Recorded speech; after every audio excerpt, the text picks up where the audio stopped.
Selamat malam. Masih di serial hidup bukan hanya urusan perut. Kali ini saya akan melanjutkan membaca kolom dari Mas Pri GS yang berjudul Keinginan Selalu di Sana dan Hidup Selalu di Sini. Oke, kita mulai. Keluhan seorang teman ini menarik dijadikan bahan diskusi.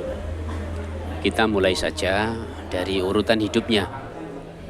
Ia mengaku hidup di dalam beberapa orde kemiskinan. Saat ia masih duduk di bangku SD, sepeda masih menjadi barang yang mewah dan memiliki sepeda adalah impian terindahnya. Hanya para idola saja yang sanggup pergi ke sekolah untuk bersepeda. Ia bekerja keras untuk mewujudkan mimpinya. Tapi ketika mimpi itu terwujud, musim sepeda telah selesai. Barang itu telah menjadi benda generik, benda yang umum, tak perlu menjadi kaya cuma untuk memiliki sepeda. Artinya ketika ia telah sanggup memiliki sepeda, gelarnya tetap orang miskin. Dan ia batal bahagia karenanya.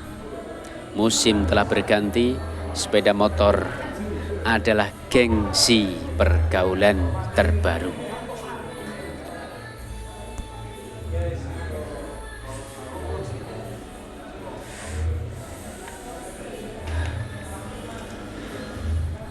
Butuh usaha yang luar biasa untuk membangun mimpi baru itu, memiliki sepeda motor.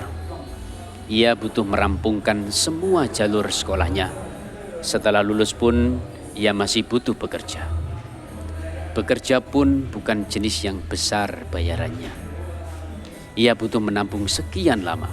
Artinya, mimpi itu harus ia wujudkan sedemikian lama.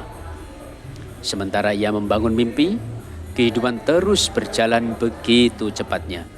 Ketika uangnya mulai terkumpul setengah, ternyata musim sepeda motor telah begitu maraknya. Ketika uangnya benar-benar terkumpul, musim kredit massal tiba.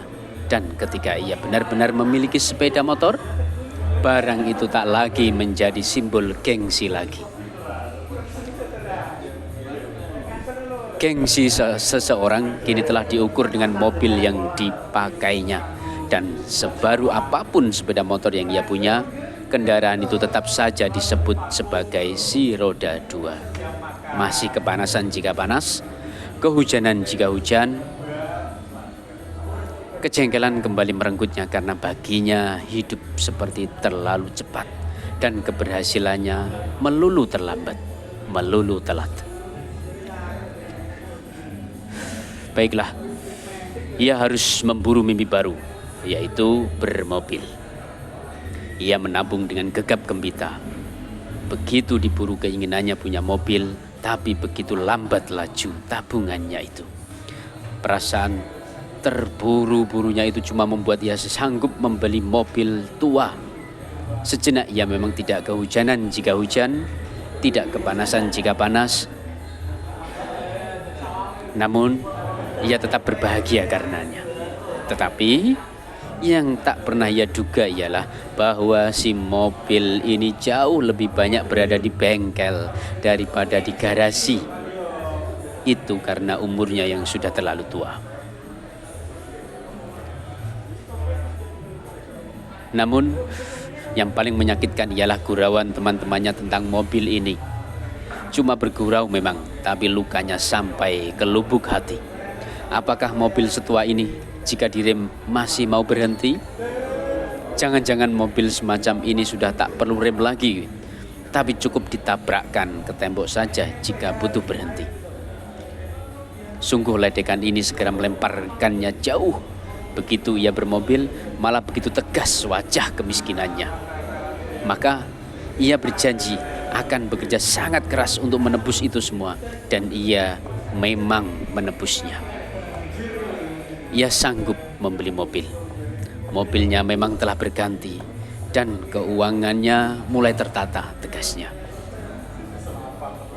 Ia mulai merasakan keadaan orang yang berduit meskipun belum masuk ke dalam daftar orang kaya. Tetapi jika cuma untuk membalas sakit hati atas kemiskinannya, untuk bermobil dengan merek yang ia inginkan, pergi sejauh yang ia suka, dan makan seenak yang ia mau, ia mampu. Ia mampu. Namun di saat inilah datang sesuatu yang tidak diinginkannya. Datang penyakit yang tak dia duga.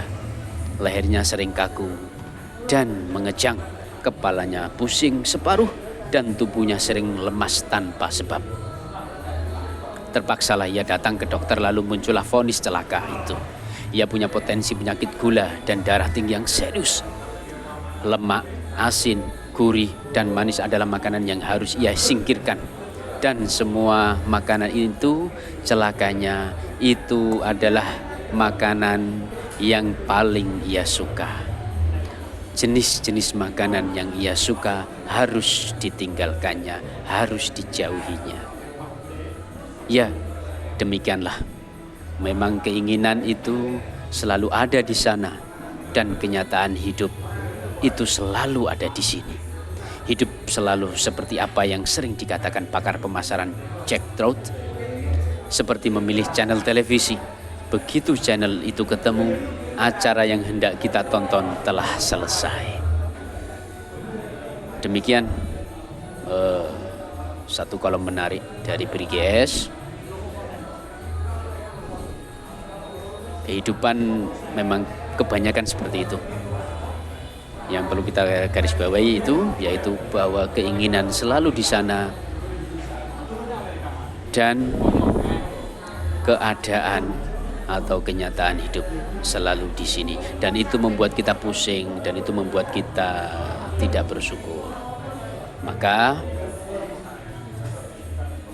seandainya kita selalu bisa memapakkan diri bahwa keinginan dan kenyataan hidup itu selalu selaras, tentu kita menjadi orang-orang yang bersyukur. Tetapi itu pilihan Anda semua, mau bersyukur atau tetap menjauhkan keinginan dengan realita, yaitu pilihan Anda. Demikian, selamat malam.